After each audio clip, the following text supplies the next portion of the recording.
বেগম খালেদা জিয়া বর্তমানে অসুস্থ অবস্থায় হাসপাতালে আছেন।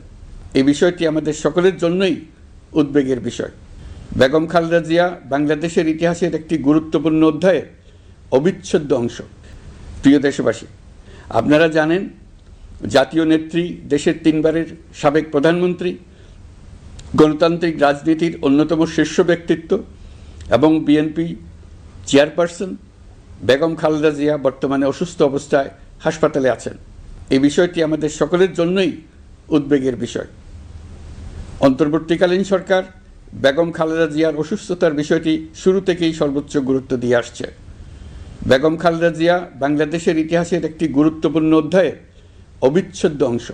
বাংলাদেশের স্বাধীনতা, সার্বভৌমত্ব ও গণতন্ত্রের প্রতি তার অবিচল অঙ্গীকার, দেশের উন্নয়নে তার অবদান এবং তার প্রতি জনগণের শ্রদ্ধাময় আবেগ বিবেচনা নিয়ে সরকার ইতিমধ্যেই তাকে রাষ্ট্রের অতি গুরুত্বপূর্ণ ব্যক্তি হিসেবে ঘোষণা দিয়েছে।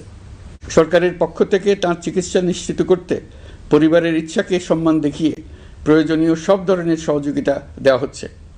দেশে চিকিৎসার পাশাপাশি প্রয়োজনীয় বিদেশে উন্নত চিকিৎসার ব্যবস্থা সহ সব বিষয় বিবেচনায় রয়েছে।